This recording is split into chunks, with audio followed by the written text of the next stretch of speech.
Hello everyone, welcome back to my YouTube channel target NEET biology. बेटा, जैसा कि मैंने आपको अपडेट किया था शॉर्ट्स में कि मैं एक नीट पीवाईक्यू सीरीज लाने वाली हूँ, क्योंकि आपका नीट के एग्ज़ाम कैंसिल हो गया है और री नीट होने वाला है और हो सकता है कि आपको 1 मंथ का अप्रोक्स टाइम मिले। तो मैंने सोचा कि it will be very very beneficial for you, क्योंकि अभी जो एग्ज़ाम आया था it was almost based on previous year questions. तो आज मैं स्टार्ट करने वाली हूँ बेटा, जो बायोटेक्नोलॉजी का आपका चैप्टर है, बायोटेक्नोलॉजी प्रिंसिपल्स एंड प्रोसेसेस, क्योंकि it has a very high weightage in your NEET exam. तो यहाँ पर मैं आपके 2016 से 25 तक क्वेश्चंस करवाने वाली हूँ। और ये बेसिकली पार्ट 1 होगा, जिसमें आई थिंक 22 तक के आपके जो क्वेश्चंस हैं वो कवर हो जाएंगे, एंड पार्ट 2 में हम बाकी rest of the questions we will solve. तो बेटा, मैं आपको गारंटी दे सकती हूँ कि आपको ऐसी सीरीज कहीं पर भी नहीं मिलेगी। ठीक है, क्योंकि मैंने बेटा इसमें प्रीवियस ईयर क्वेश्चंस जो है वो ईयर वाइज लगाए हैं, और मैं आपको चैप्टर वाइज क्वेश्चंस करवाने वाली हूँ, जो आपके लिए काफ़ी इजी होगा। ठीक है। और 26 का जो है वो मैं क्वेश्चन पेपर, इसीलिए मैंने इसमें क्वेश्चंस नहीं डाले, क्योंकि जब आप ये सीरीज कर लोगे तब आप 26 वाले एग्जाम आप खुद से लगा के देखना बायोलॉजी का, आपको कितनी हेल्प मिलेगी इससे। It will be very helpful to you. तो चलो, बिना कोई टाइम वेस्ट करे स्टार्ट करते हैं लेक्चर। ओके बेटा, देखो फर्स्ट क्वेश्चन जो है ये आपका दिया गया है। ये जो है बेटा, ये जो डायग्राम आप देख रहे हो ये है आपका PBR 322 का। आई होप कि ये सब आपको पता होगा, है ना। PBR 322 का डायग्राम है। तो क्वेश्चन क्या पूछा गया है देखते हैं। In the below represented plasmid, ये प्लाज्मिड है PBR 322। इसमें हमने एक alien piece of DNA insert किया है इको आर वन साइड पे। यहाँ पर हमने एक एलियन पीस ऑफ डीएनए को क्या कर दिया है, यहाँ पर इंसर्ट कर दिया है। Which of the following strategies will be chosen to select the recombinant colonies.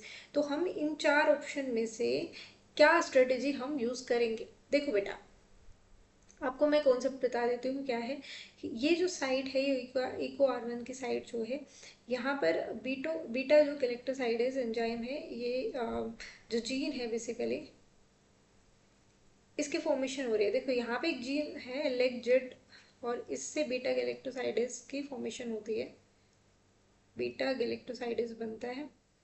तो अगर हमने फॉरेन जो जीन है, डीएनए है, उसको अगर हमने इंसर्ट कर दिया तो इसका फंक्शन नहीं, ये काम नहीं कर पाएगा बेटा, और इसकी वजह से ये भी नहीं बन पाएगा। ठीक है, तो जिसकी वजह से क्या होगा, यहाँ पे एक इफेक्ट आता है जिसको हम कहते हैं blue white screening. Blue white screening. तो ब्लू वाइट स्क्रीनिंग क्या है, देखो अब यहाँ पे क्योंकि ये सब हो रहा है, ठीक है, ये काम नहीं कर पाएगा लेक्टोजीन, बीटा गैलेक्टोसाइडेज नहीं कर पाएगा काम, तो यहाँ पर क्या होगा बेसिकली, ब्लू कॉलोनीज नहीं दिखेगी हमको। ठीक है, ओनली हमें वाइट कॉलोनीज सेलेक्ट करनी पड़ेगी, वाइट कॉलोनीज दिखेगी। ठीक है, तो white colonies, colour colonies will be selected. तो ये ऑप्शन बिल्कुल सही है। ठीक है, ये ऑप्शन बिल्कुल सही है, क्योंकि ये सब हो रहा है तो ब्लू कलर कॉलोनीज तो आएगी ही नहीं। ठीक है, ये भी ऑप्शन गलत हो जाएगा, और यहाँ पे इसका तो ऐसा कुछ रोल है ही नहीं। तो चलो बेटा, और एक अच्छी बात और ये भी है कि इस पीपीटी में, इस स्लाइड्स में मैंने हर एक क्वेश्चन की एक्सप्लेनेशन ऐड करी है, तो ये भी आपके लिए काफ़ी हेल्पफुल होने वाली है। तो देखो, इसकी मैंने एक्सप्लेनेशन पूरी यहाँ पर आपके लिए नोट डाउन करके रख दी है। ठीक है, तो देखें तो अगर कि ऑप्शन ए क्यों होगा, जो वाइट कलर कॉलोनीज है वो सेलेक्ट की होगी, क्यों, क्योंकि अभी मैंने बताया ब्लू वाइट स्क्रीनिंग होती है, जिसमें लेग जी जीन जो है वो प्लाज्मिड वो डिसरप्ट कर देता है जब भी कोई फॉरेन डीएनए फ्रेगमेंट वहाँ पे आता है तो। ठीक है, और जब डिसरप्शन होता है तो जो बीटा गैलेक्टोसाइडेज है वो नहीं बन पाता, उसकी जो प्रोडक्शन है वो रुक जाती है। ठीक है, और जिसकी वजह से हमें जो रिकॉम्बिनेंट प्लाज्मिड है वो वाइट कलर के दिखेंगे, और जो नॉन रिकॉम्बिनेंट है वो ब्लू होता है। ठीक है, तो हमें यहाँ पे रिकॉम्बिनेंट सेलेक्ट करने हैं, यानी कि यहाँ पे हमें वाइट कॉलोनीज को सेलेक्ट करना है। अब इसी के बेस पे बेटा, इसी ये जो आपको सेंटेंस दिया गया है, इसी के बेस पे आप देखना आगे एक क्वेश्चन आएगा, तो इट इज़ वेरी इंपॉर्टेंट। ठीक है, next, polymerase chain reaction PCR amplifies DNA following the equation. देखो पीसीआर क्या होता है, पॉलीमरेज चेन रिएक्शन क्या होता है, बेसिकली यहाँ पे डीएनए को एम्प्लीफाई किया जाता है, यानी कि डीएनए की कॉपीज बनाई जाती है। ठीक है, यहाँ पे डिफरेंट स्टेप्स आते हैं, जैसे कि डीनेचुरेशन, ठीक है। फर्स्ट स्टेप हमारा डीनेचुरेशन आता है। इसकी भी बेटा मैंने स्लाइड्स यहाँ पे ऐड कर दी है आपके लिए, पूरी की पूरी देखो डायग्राम्स के साथ अगर मैं समझाना चाहूँ तो यहाँ पे सब मैंने ऐड किया हुआ है। जैसे यहाँ पे डीएनए का है, हमारे पास डबल स्टैंडर्ड डीएनए का स्ट्रक्चर है।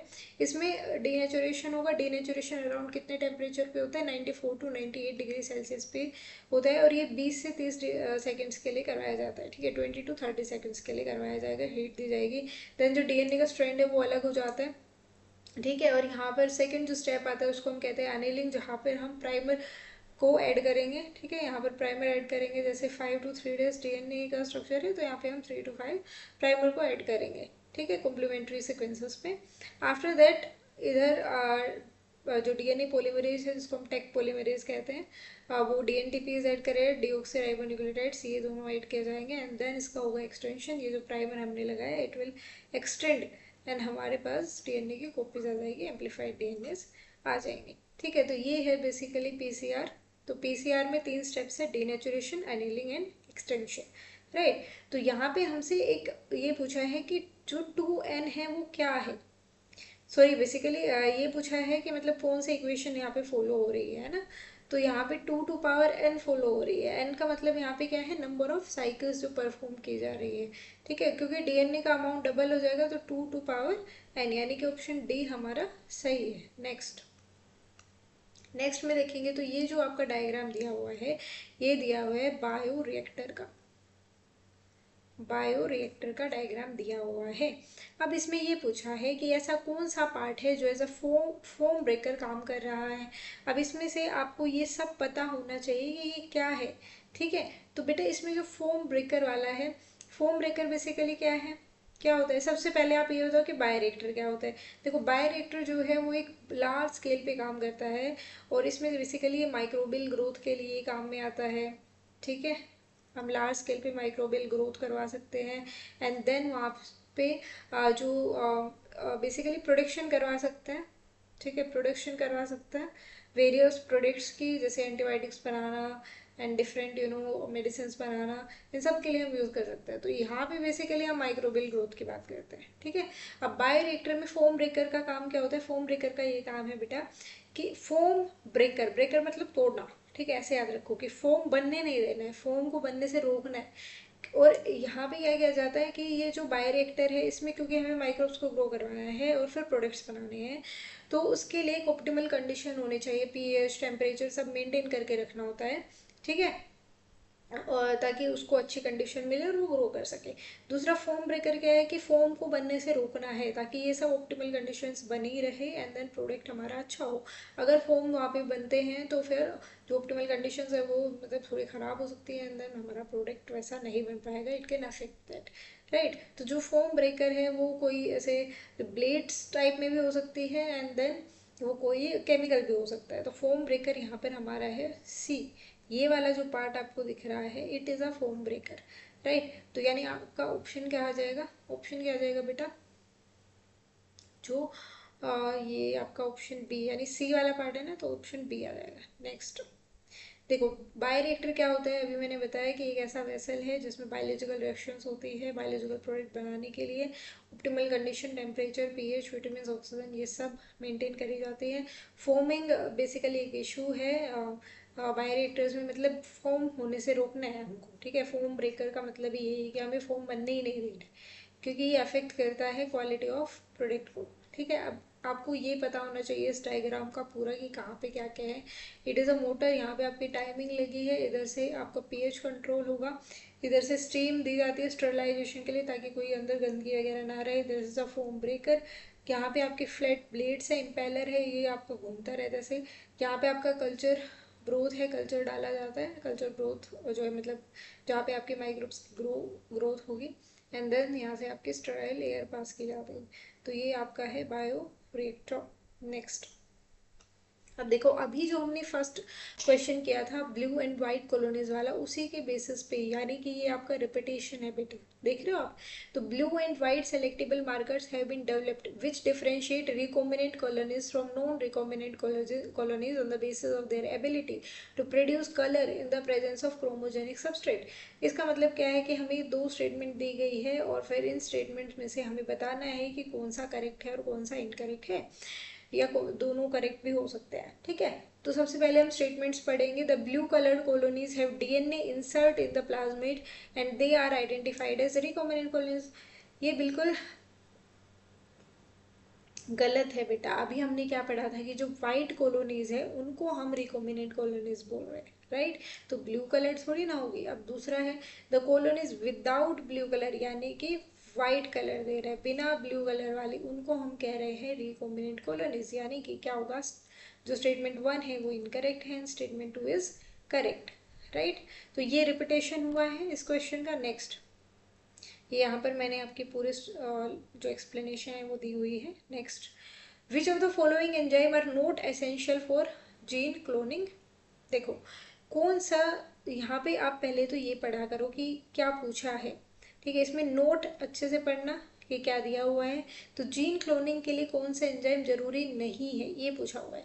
देखो, रिस्ट्रिक्शन एंजाइम जरूरी है कट करने के लिए, डीएनए लाइगेज आपको जोड़ने जो डीएनए लाइगेज है जो ज्वाइन करने के लिए जरूरी है। डीएनए म्यूटेज यहाँ पे जरूरी नहीं है। डीएनए म्यूटेज का क्या काम है, ये तो म्यूटेटेड जीन्स को रिकॉग्नाइज करता है, बेसिकली म्यूटेशन के लिए जरूरी होता है। रिकॉम्बिनेज का भी यहाँ पे कोई काम नहीं है, ठीक है। डीएनए पॉलीमरेज की जरूरत यहाँ पर पड़ती है, यानी कि नोट एसेंशियल वाले पूछे थे तो हमारे C and D, option C will be correct answer. All right, next, ठीक है। यहाँ पर मैंने सब लिखा हुआ है कि किसका क्या काम है। नेक्स्ट, ओके, अभी ये जो क्वेश्चन है बेटा, ये है आपका जेल इलेक्ट्रोफोरेसिस से, and it is one of the most repeated concept, ठीक है। अभी इसी आप स्लाइड्स में, इन्हीं स्लाइड्स में, इसी प्रेजेंटेशन में आप देख लेना कि ये क्वेश्चन अलग अलग तरीके से कैसे पूछा हुआ है, ठीक है। जेल इलेक्ट्रोफोरेसिस बहुत ही इंपॉर्टेंट है। तो यहाँ पर जेल इलेक्ट्रोफोरेसिस से दो स्टेटमेंट दी गई है। पहली स्टेटमेंट है the DNA fragments extracted from gel electrophoresis can be used in construction of recombinant DNA. जो डीएनए फ्रेगमेंट है उनको हम जेल इलेक्ट्रोफोरेसिस से बाहर एक्सट्रैक्ट कर सकते हैं और उसका यूज कर सकते हैं रिकॉम्बिनेंट डीएनए बनाने के लिए। ये बिल्कुल सही है। Statement 2, smaller size DNA fragments are observed near anode while larger fragments are found near the wells in an agarose gel। ये बिल्कुल सही है बेटा। देखो, ये जो जेल इलेक्ट्रोफोरेसिस है ये है क्या, जेल इलेक्ट्रोफोरेसिस एक ऐसी टेक्निक है बेटा बायोटेक्नोलॉजी में जिसका यूज हम बायोमोलिक्यूल्स, बेसिकली जैसे डीएनए हो गया, उसको, जो डीएनए के फ्रेगमेंट्स हैं उनको उनके मोलिकुलर साइज और चार्ज के बेस पे सेपरेट किया जाता है उन्हें gel, that is agarose gel, ठीक है। समझ रहे हो आप। एंड देन जो फ्रेगमेंट्स है उनको वहां से निकाला जाता है, उनको स्टेन किया जाता है एक डाई के साथ जिसको हम इथीडियम ब्रोमाइड कहते हैं, जो देन उसको यूवी लाइट से एक्सपोज किया जाता है और ब्राइट ऑरेंज कलर के हमें बैंड्स देखने को मिलते हैं। तो ये आपका जेल इलेक्ट्रोफोरेसिस टेक्निक होता है। तो यहाँ पर आपके दोनों ही स्टेटमेंट्स बिल्कुल ठीक है। तो both statement 1 and statement 2 are correct, यानी option C is the right answer. Next, यहाँ पर मैंने आपको पूरा एक्सप्लेनेशन दिया हुआ है, you can read it. All right, अब है बेटा आपका ये है hint to always cut DNA molecule at particular point called recognition sequence and it consist of, कितने बेस पेयर सीक्वेंसेस पे ये कट करता है। देखो, ये आपका फर्स्ट रिस्ट्रिक्शन एंडोन्यूक्लियस है, this is the first restriction endonuclease है, ये आपका फर्स्ट एंडोन्यूक्लियस है, फर्स्ट रिस्ट्रिक्शन एंडोन्यूक्लियस है। और ये हमेशा 6 बेस पेयर्स पे ही कट करता है एक पर्टिकुलर सीक्वेंस पे। जैसे कि आपने पढ़ा होगा जो इको R1 साइट है, ये है GATTC, तो हमेशा देखा होगा आपने 6 बेस पेयर्स होते हैं, ठीक है। तो यानी कि हिंट 2 जो है हमेशा कट करता है 6 बेस पेयर्स पे, देखो, ठीक है। यहाँ पर मैंने आपका explanation दिया हुआ है। Next, what is the fate of a piece of DNA carrying only gene of interest which is transferred into an alien organism। देखो, क्या है बेटा कि एक डीएनए का पीस है, उसको हमने, जिसमें हमारा जीन ऑफ इंटरेस्ट है विच इज ट्रांसफर्ड, जिसको हमने एक एलियन ऑर्गेनिज्म है उसमें ट्रांसफर कर दिया है, तो उसका आगे क्या फेट हो सकता है ये पूछा गया है। The piece of DNA would be able to multiply itself independently in the progeny cells of the organism. वो अपने आप को independently multiply कर पाएगा, कैसा हो सकता है? चलो दूसरे स्टेटमेंट देखते हैं। It may get integrated into the genome of the recipient. ये इंटीग्रेट हो जाएगा जीनोम ऑफ द रेसिपिएंट में, बिल्कुल सही है बेटा। जो होस्ट सेल है उसके जीनोम में ये इंटीग्रेट हो जाता है, ठीक है। दूसरा, इट में multiply and B inherited along with the host DNA, ये अपने आप को अंदर मल्टीप्लाई कर सकता है एंड देन होस्ट डीएनए के साथ इनहेरिट हो सकता है। ये दोनों स्टेटमेंट ही ठीक है, तो दो स्टेटमेंट ही हमें देखनी थी, तो करेक्ट आंसर बिल्कुल सी, बी एंड सी हो जाएगा। नेक्स्ट स्टेटमेंट भी पढ़ के देख लेते हैं। The alien piece of DNA is not an integral part of chromosome, it is an integral part of chromosome, ठीक है। It shows ability to replicate, no, ठीक है। नेक्स्ट, ठीक है, तो यहाँ पर मैंने एक्सप्लेनेशन दी हुई है। नेक्स्ट देखो बेटा, अभी हमने PBR 322 के बारे में पढ़ा था, यहाँ पर दोबारा से PBR 322 का कुछ अलग क्वेश्चन आया है, तो ये भी देख लेते हैं क्या है। देखो यहाँ पे हमसे पूछा, ये डायग्राम बेटा आपको याद होना चाहिए, ये आपको याद होना चाहिए। आप देख रहे हो ये कितना इंपॉर्टेंट है, कितनी बार पूछा गया है, ठीक है। तो इट इज़ अ प्लाज्मिड, तो बेसिकली यहाँ पे आपका एक्स और वाई दिया हुआ है। पहले तो आपको ये पता होना चाहिए एक्स क्या है और वाई क्या है। बेसिकली जो एक्स है वो आपका होता है ORI, that is origin of replication, और वाई जो होता है वो होता है ROP, रेप्लिकेशन ऑफ प्लाज्मिड, ठीक है। तो अभी देखते हैं कि क्या पूछ रहा है। The gene X is responsible for resistant to antibiotics. अच्छा, तो जीन एक्स तो हमने बोला कि ORI है, तो इसका एंटीबायोटिक्स के रेजिस्टेंस से क्या लेना देना, ये तो प्लाज्मिड का काम है। ये तो किसका काम है बेटा, प्लाज्मिड का काम है रेजिस्टेंट टू एंटीबायोटिक्स, तो ये तो हो नहीं सकता। अब आगे पढ़ने की जरूरत भी नहीं है आपको। अब वाई जो दिया है वो ठीक है, लेकिन एक्स तो गलत है ना। अब नेक्स्ट पढ़ते हैं। Gene X is responsible for controlling the copy number of linked DNA and Y for protein involved in replication of plasmid. ये बिल्कुल ठीक है। कैसे ठीक है कि जो ORI है वो लिंक डीएनए के कॉपी नंबर को कंट्रोल करता है, ठीक है। ये आपके एनसीईआरटी में डिटो लाइन दी हुई है बेटा, ठीक है। And Y is replication of plasmid. अब और ऑप्शन तो आपको पढ़ने की जरूरत है ही नहीं, तो ये आपका राइट आंसर क्या आ गया, आंसर बी। नेक्स्ट, ये मैंने यहाँ पर आपको एक्सप्लेनेशन दिया हुआ है। नेक्स्ट देखो, ये तो बहुत इजी क्वेश्चन है, इसकी तो एक्सप्लेनेशन की जरूरत भी नहीं है। TI प्लाज्मिड की फुल फॉर्म क्या होती है? It is tumour inducing plasmid. क्या होता है बेटा tumour inducing plasmid? Tumour inhibiting, no. Tumour independent, no बेटा। टेम्परेचर इंडिपेंडेंट, टेम्परेचर का क्या लेना देना है इससे, है ना। It is tumour inducing plasmid, right. Next, which of the following statements is incorrect. ये वापस से बायोरिएक्टर्स के बारे में पूछा गया। तो आप देख रहे हो अभी तक हम जितने क्वेश्चन पढ़ रहे हैं उसमें बायोरिएक्टर्स के क्वेश्चन आए हैं। जेल इलेक्ट्रोफोरेसिस, PBR 322 जो प्लाज्मिड का क्वेश्चन है, ठीक है। तो चलो, अब बायोरिएक्टर्स क्या है, मोस्ट इनकरेक्ट पूछा है बेटा। क्या पूछा है, incorrect. Most commonly used bioreactors are of stirring type, बिल्कुल सही है, जिनको हम स्टर्ड टाइप बायोरिएक्टर्स कहते हैं। Bioreactors are used to produce small scale bacterial cultures, no। अभी हमने बात करी थी कि लार्ज स्केल पे काम करते हैं बेटा। कैसे काम करते हैं, लार्ज स्केल पे, स्मॉल स्केल पे नहीं करते हैं। तो यानी कि ये ही आपका सही ऑप्शन हो जाएगा, आंसर बी आएगा आपका। नेक्स्ट पढ़ लेते हैं। बायोरिएक्टर्स में एक एजिटेटर सिस्टम होता है, बिल्कुल सही है। ऑक्सीजन डिलीवरी सिस्टम होता है, फोम कंट्रोल सिस्टम होता है। तो देखो यहाँ से आपके क्वेश्चंस के थ्रू कॉन्सेप्ट क्लियर हो रहे हैं, राइट। अब क्या क्या चीज़ याद रख सकते हो अब इस क्वेश्चन से, कि bioreactors mainly stirred type bioreactors होते हैं, लार्ज स्केल पे काम करते हैं। बायोरिएक्टर्स में एजिटेटर सिस्टम होता है, एक ऑक्सीजन को डिलीवर करने वाला सिस्टम होता है, और हमें फोम को कंट्रोल करना है तो फोम कंट्रोल सिस्टम होता है।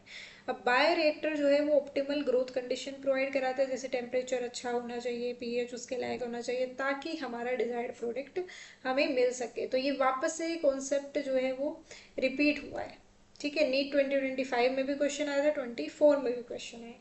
नेक्स्ट, ये मैंने स्टेटमेंट्स यहाँ पे आपकी दी हुई है, आप इनको पढ़ सकते हो, ठीक है। नेक्स्ट, कौन सा इसमें से सेलेक्टेबल मार्कर नहीं है, which of the following is not a selectable marker of cloning vectors. कौन सा इसमें सेलेक्टेबल मार्कर नहीं है? तो देखो बेटा, आपने सुना होगा ampicillin, chloramphenicol tetracycline, ampicillin resistant gene, chloramphenicol tetracycline, but what is this metformin? Metformin basically एक ड्रग है, एक ड्रग है जिसका यूज किया जाता है for the treatment of type 2 diabetes. तो यहाँ पर ये सेलेक्टेबल मार्कर नहीं है, this is not selectable marker, तो यही आपका आंसर हो जाएगा। मेटफॉर्मिन एक ड्रग है जिसका टाइप 2 डायबिटीज के ट्रीटमेंट के लिए यूज किया जाता है। बाकी ये सब आपके सेलेक्टेबल मार्कर्स है, एम्पिसिलिन, क्लोरामफेनिकोल एंड टेट्रासाइक्लिन।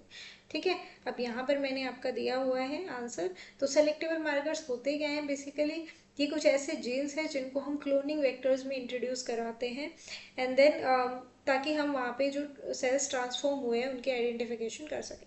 तो इसीलिए सेलेक्टेबल मार्कर्स, बेसिकली मार्कर हम यूज़ करते हैं मार्क करने के लिए कोई भी चीज़। तो ऐसा याद रख लो कि क्लोनिंग वेक्टर में हमने कुछ ऐसे जीन डाले हैं जिन पे कुछ ना कुछ मार्क है, सेलेक्टेबल मार्कर्स उनको हम बोलते हैं, ताकि हमें जो ट्रांसफॉर्म सेल्स हैं उनका पता चले कि कौन से सेल्स में ट्रांसफॉर्मेशन हुई है और किस में नहीं हुई। तो यहाँ पर ये यूज़ किया जाता है as a selectable markers. Next,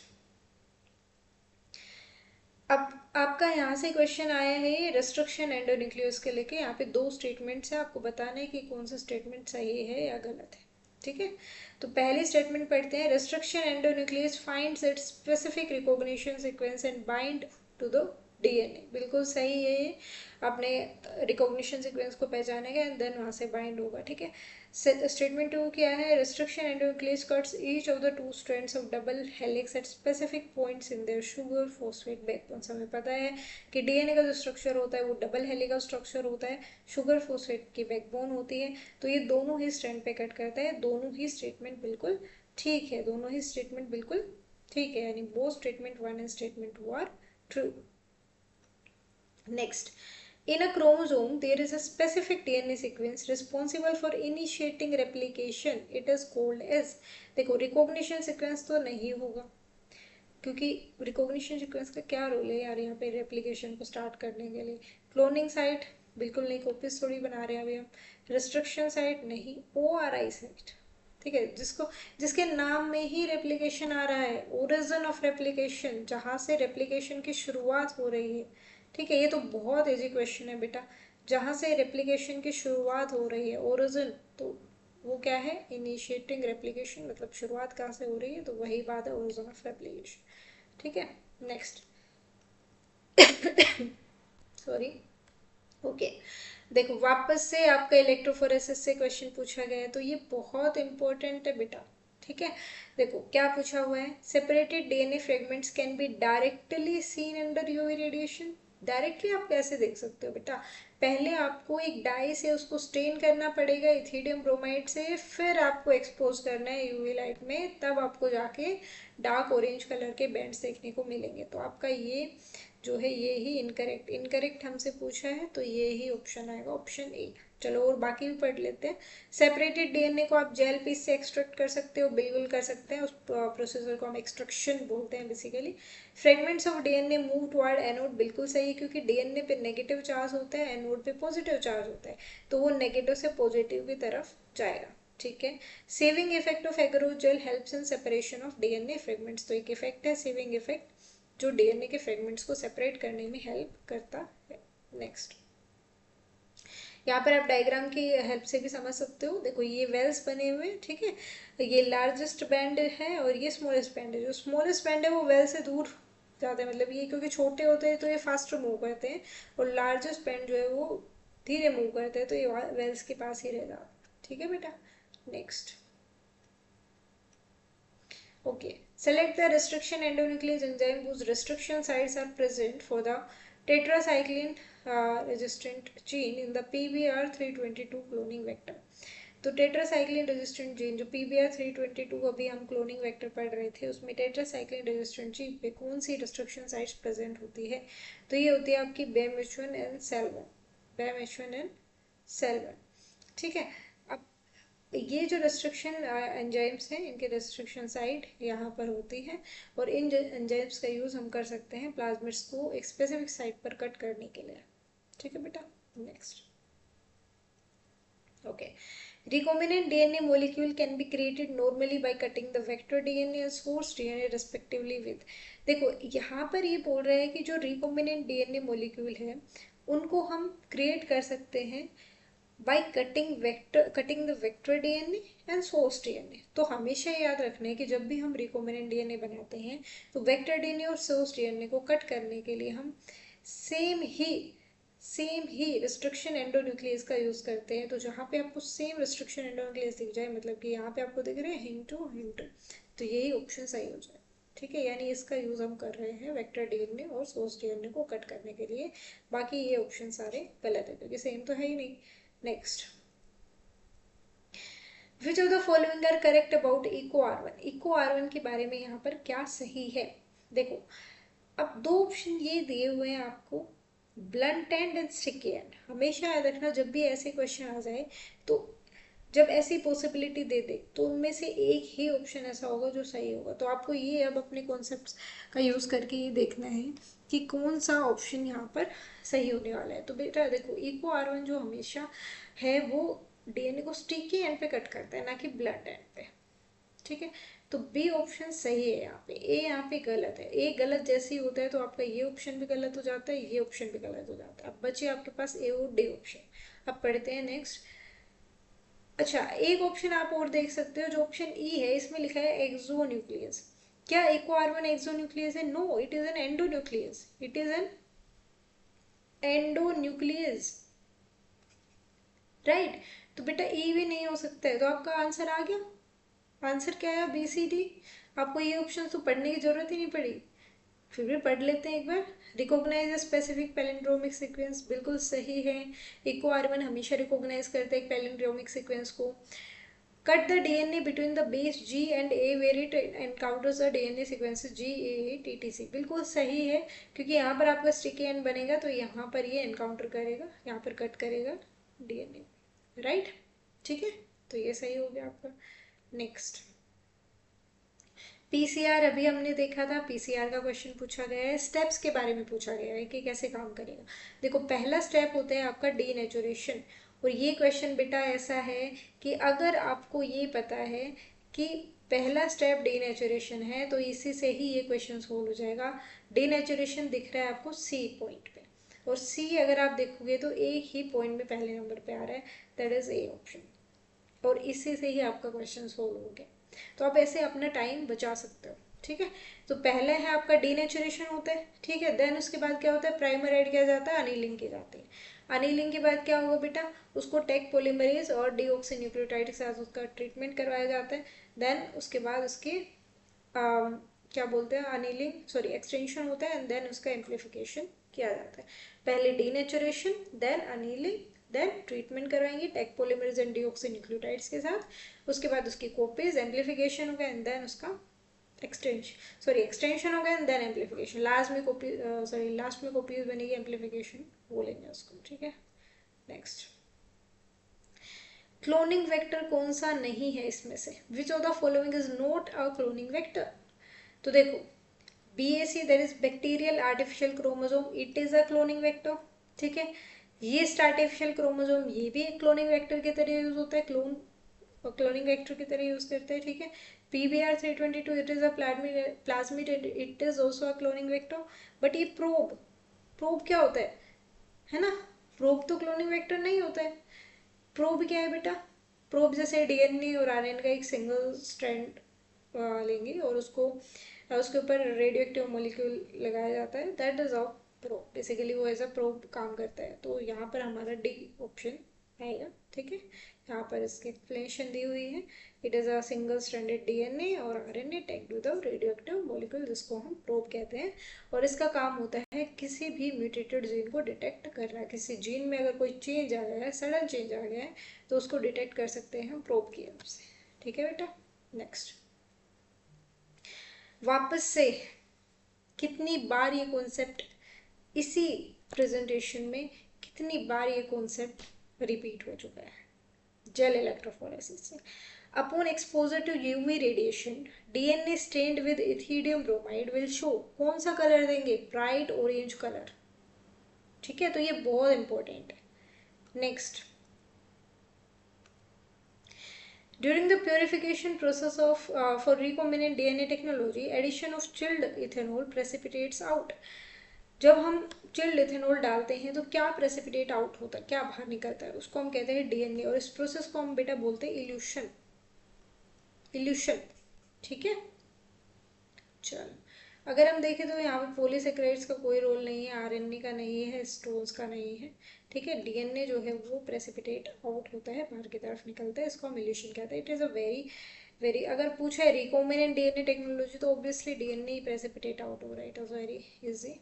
next, अब जीन गन मेथड है, यूज टू इंट्रोड्यूस एक फॉरेन डीएनए, उसको हमें होस्ट सेल में डालना है। तो हम किसके माइक्रो पार्टिकल्स का यूज़ करेंगे, ये बेसिकली प्लांट सेल में यूज़ किया जाता है इसका, प्लांट सेल में ही हम इसका यूज़ करते हैं जीन गन मेथड का। और यहाँ पर हम टंगस्टन और गोल्ड के पार्टिकल्स का यूज़ करते हैं, सिल्वर कॉपर जिंक इनका यूज़ नहीं करेंगे, टंगस्टन एंड गोल्ड पार्टिकल्स का यूज़ किया जाता है, ठीक है। तो ये आप देख सकते हो यहाँ पर है जीन गन, और इसका यूज़ हमेशा प्लांट सेल में किया जाता है।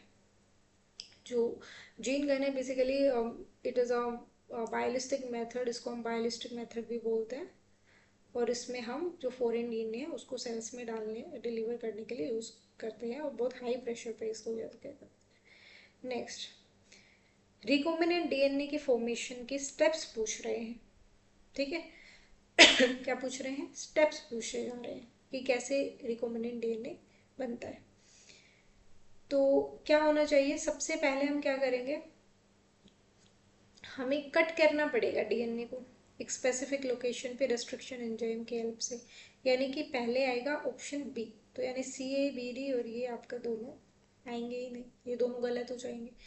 उसके बाद उस जो हमने डीएनए को कट किया है उसको आइसोलेट किया जाएगा, उसको अलग किया जाएगा, isolation of desired DNA fragment, यानी बी के बाद आएगा सी, तो ऑप्शन बी आपका करेक्ट हो जाएगा। उसके बाद हम उसको एम्पलीफाई करेंगे, ठीक है, एंड देन उसको इंसर्ट करेंगे, इंसर्शन होगा उसका रिकॉम्बिनेंट डीएनए का होस्ट सेल में। तो ये आपका इजी था, it was easy, right.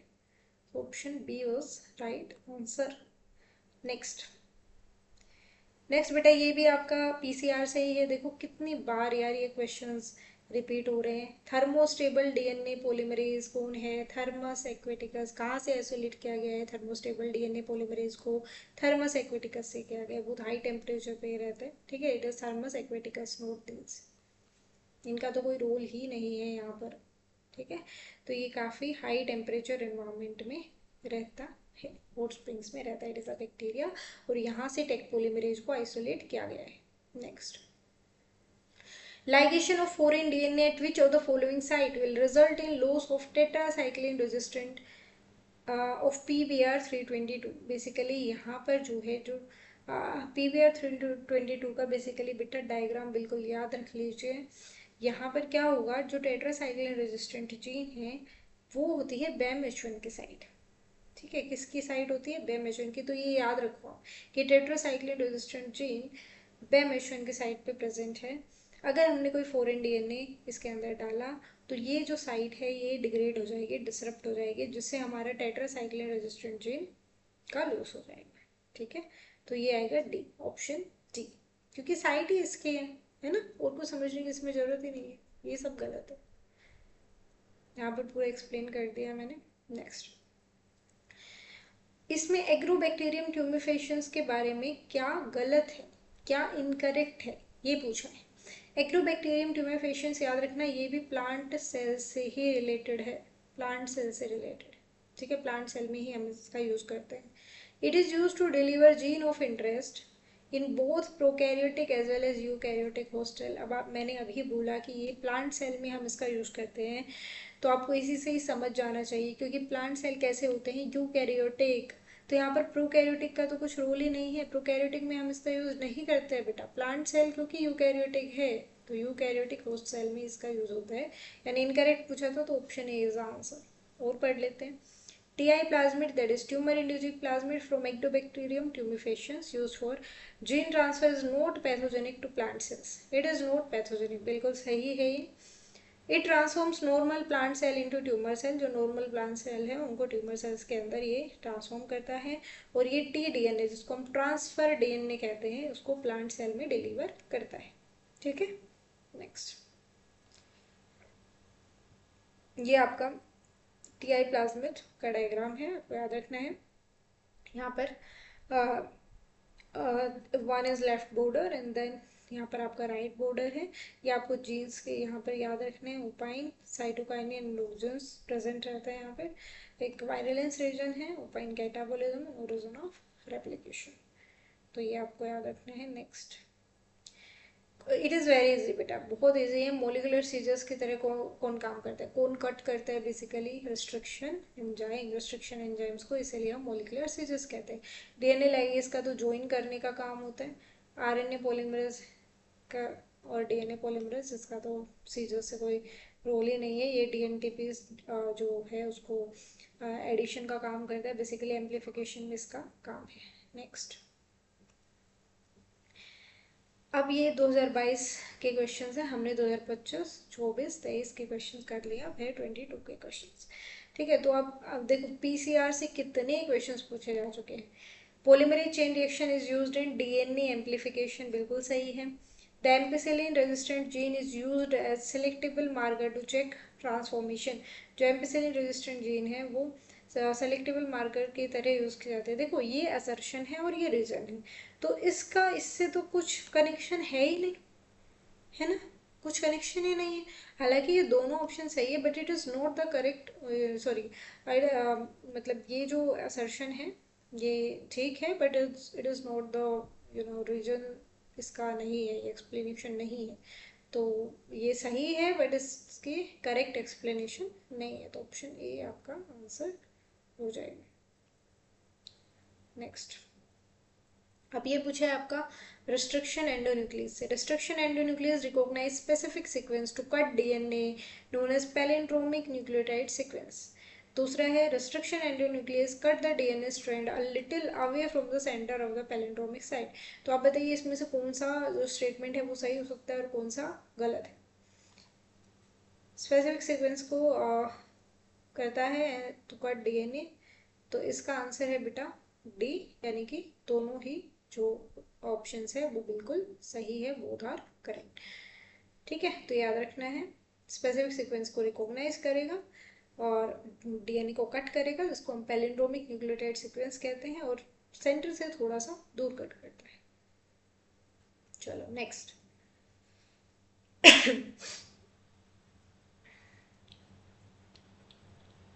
Okay, which of the following is not a desirable feature of cloning vectors. तो क्लोनिंग वेक्टर्स के फीचर्स आपको याद रखने हैं। एक तो मार्कर जीन होना चाहिए, ठीक है, क्लोनिंग वेक्टर्स के लिए। दूसरा, एक रेस्ट्रिक्शन एंजाइम साइट होने चाहिए। क्या दो या दो से ज़्यादा रिकॉग्निशन साइट होनी चाहिए? बिल्कुल नहीं, ये एक फीचर नहीं है इसका। और ओरिजिन ऑफ रेप्लिकेशन होना चाहिए। ठीक है, तो ऑप्शन सी जो है वो आपका आंसर हो जाएगा। Next, Which one of the following statement is not true regarding gel electrophoresis से वापस से क्वेश्चन पूछा गया है। देखो, extraction of separated DNA strand बाहर निकालना है, इसको हम इल्यूशन कहते हैं, बिल्कुल सही है। स्ट्रेन किया जाता है इथेरियम ब्रोमाइड से, ये भी ठीक है। The presence of blue colour देता है, बिल्कुल गलत है, ब्लू कलर नहीं देता है, डार्क ऑरेंज कलर देता है। यहाँ पर लिखा है ब्राइट ऑरेंज कलर मिलता है, ये सही है, यानी कि ऑप्शन जो है हमारा नोट ट्रू पूछा है तो option C will be the correct answer. Not true पूछा है तो option C will be the correct answer. Next, यहाँ पर हमसे पूछा गया है असर्शन एंड रीजन दिया गया है, और इसमें से हमें ऑप्शन सही ऑप्शन जो है वो बताने। बेटा अभी आई थिंक बैटरी लो हो गई है, तो we will continue it in next lecture. All right, यहाँ पर कुछ ही क्वेश्चंस बचे हैं, और जो बेसिकली आपके जेल इलेक्ट्रोफोरेसिस एंड पीसीआर से ही रिलेटेड है, तो इनको हम नेक्स्ट लेक्चर में देखेंगे। And I hope it will be helpful for you, and if you need anything else just comment it down. And thank you so much बच्चों, इसी series को हम कंटिन्यू करेंगे कल। एंड देन बाकी इससे जो नेक्स्ट चैप्टर्स हैं उनके भी मैं क्वेश्चंस लेके आते रहूँगी। Thank you so much.